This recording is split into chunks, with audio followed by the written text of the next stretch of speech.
and a bypass or an alternate road was to be built.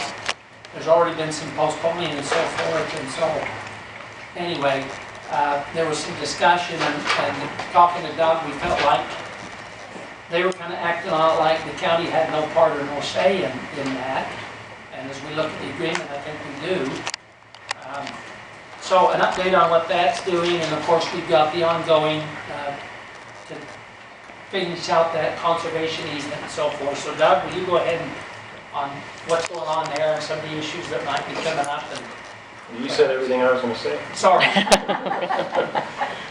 I just wanted to bring it to your attention that there was a interlocal agreement that was done in 2007 or 6, I can't remember. But in it, it did say the bypass road should go in with the first phase, and I know that's been moved back, but I wanted you to know that it's an interlocal agreement. It's just not Heber City's prerogative on all those things. We did sign off on that. We did an amendment to the interlocal. Yeah, we have the 2 years ago, I think. Mike signed on that. Does that mean we're out of that? No, Just sign off on we the agreed postponement. to postponing it. Oh, okay. And We they didn't sign asked- off that we weren't a party to it. No, I Just to didn't. postpone.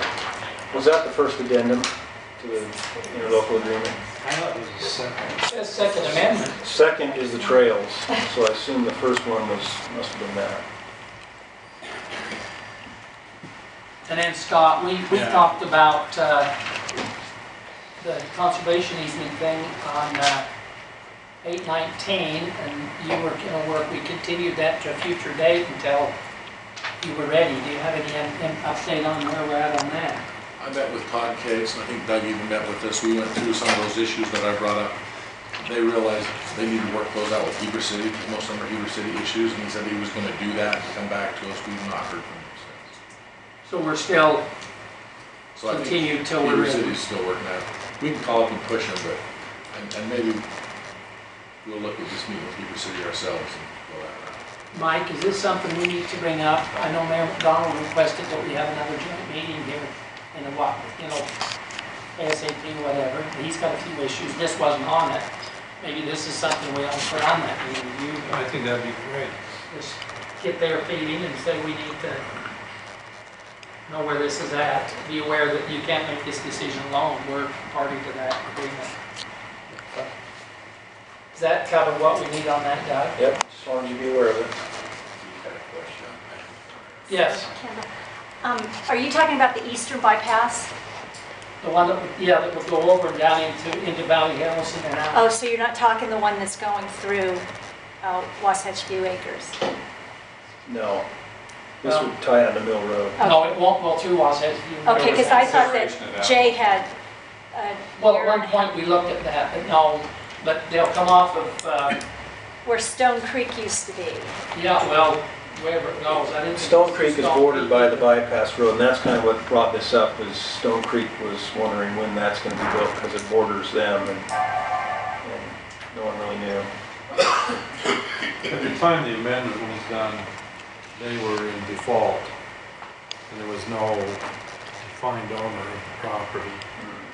It was in receivership. On the Stone Creek. Yeah, and Heber City and Red Ledges contacted me and said, are there any concerns if this was delayed? And I said, well, that's the druthers of Heber City, and Heber City said, we just soon delay it for now, because there is no development outline, we just soon see it delayed. And so I was fine with that. After that, I did receive a call from a property management company out of California that I think purchased the property, and they were pretty excited. They wanted that Red Ledges to build that road right now, and the agreement I think is effective for a couple of years, and so they were kind of at odds with Heber City and Red Ledges on the issue, and he called me and I said, well, we just kind of agreed with Heber City what to do. We would kind of let them steer the boat on this thing as far as the delay, because it didn't affect the county. And so we just kind of deferred to what they wanted to do. I remember when we were talking, my recollection was at one point it was talked about going through Stone Creek, but I thought that changed and it was supposed to run straight north and then turn and go down and out on the Mill No, Road. it goes right through Stone Creek. And then on the Mill And that Road was the reason Heber wanted to delay it, was because they had no plan for the development for Stone Creek. for Stone Creek. And so it's like, how can we build the road when there's no plan? Well, as we look at the agreement, I guess my question was, how can it go through? I think that was some of the discussion at the time. As you look at the agreement, it talks about there'll be no, let's see, what does it say? There'll be no side street parking, no driver access or anything. How can you run that bypass road through a development? I don't think it goes through. Yeah, it goes around. Well, that was in the east end. East. Well, it goes up, I thought it went up and turned and went, Yeah, it went up the east side, the boundary between Red Ledges and Stone Creek, Right. and then makes a sweeping turn and goes along the along the fence. north boundary line. Because remember, there was that one building lot in the development. Right, but We bought with the the Stone Stone Creek Creek. development ties into the road. And so as they build the road, they have to know where that happens. Yes, but this would not be an access, a feeder line for Stone Creek, other than the one access. It is access for Stone Creek on the southeast side. Yes, but they won't be building houses that front it. No. So it does restrict Stone Creek from building until that's built. That's the dilemma. Okay, well, that'll be, I think, at the end, put on the agenda with the joint meeting with Heber City and see where we're at. And I guess if that's an issue of pushing it forward, then yeah, I guess it needs to wait for that. But I think we need to look at that. So I'll put that on the joint meeting discussion.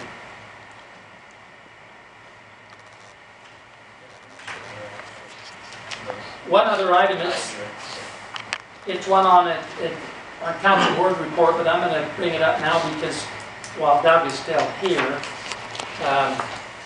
was it last week or the week before?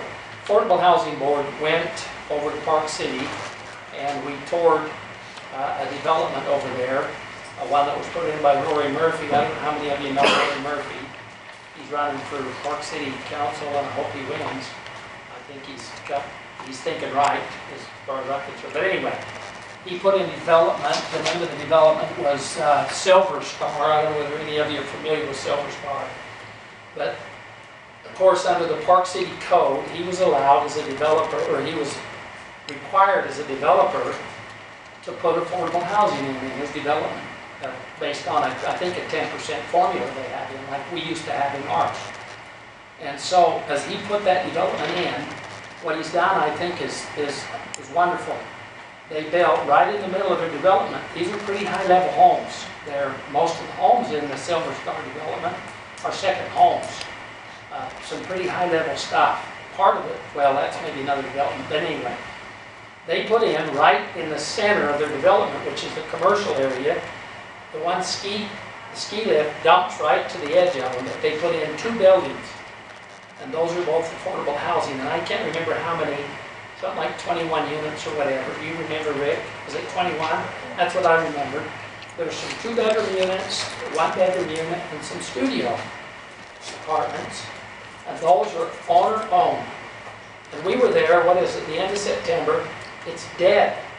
You know, you look at the ski resorts. We drove up past the ski resort. It's dead. But Silver Star isn't. Because those people live there, they work there, they're part of the community, and that thing stays vital and vibrant all the time. Because these owners that own these units, and they're low income, they're affordable housing, are there, they live there all the time.